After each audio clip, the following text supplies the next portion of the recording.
नमस्कार दोस्तों, स्वागत है आपका हमारे चैनल देविका एजुकेशन सर्विसेज पर, जहां हम आपके लिए लाते हैं शानदार कहानियां, कविताएं और उनकी गहराई से व्याख्या। आज हम कविता the tiger in the zoo को समझने वाले हैं। यह कविता केवल एक बाघ के जीवन की नहीं, बल्कि आज़ादी, कैद और इंसानों के स्वार्थ की सच्चाई को उजागर करती है। तो चलिए शुरू करते हैं।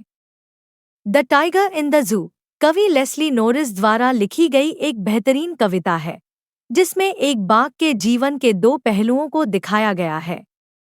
एक तरफ जंगल में उसकी स्वच्छंदता, उसकी ताकत और उसके स्वाभाविक जीवन को दर्शाया गया है, और दूसरी तरफ चिड़ियाघर में उसकी बेपसी और बंदी जीवन को।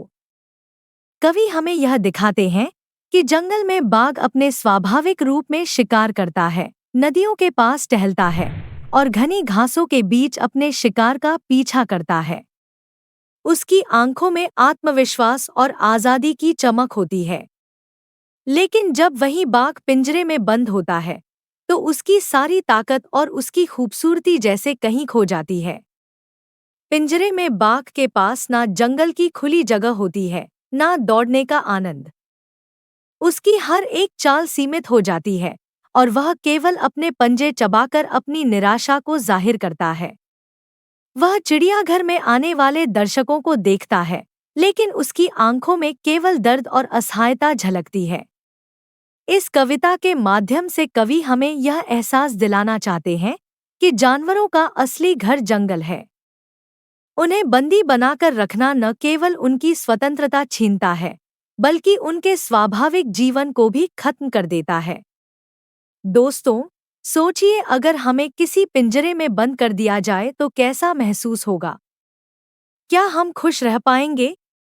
यही संदेश कवि लेस्ली नोरिस हमें देना चाहते हैं।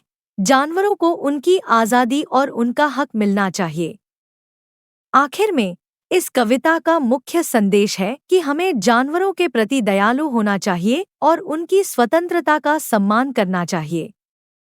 यह कविता हमें सोचने पर मजबूर करती है कि इंसान ने अपने स्वार्थ के लिए प्रकृति और जानवरों का कितना शोषण किया है। तो दोस्तों, यह थी द टाइगर इन द जू की कहानी।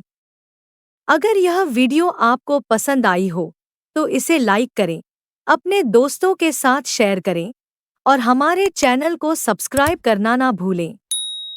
अगली बार फिर मिलेंगे एक नई कविता या कहानी के साथ। तब तक के लिए खुश रहें, प्रकृति का सम्मान करें और जानवरों से प्यार करें। धन्यवाद।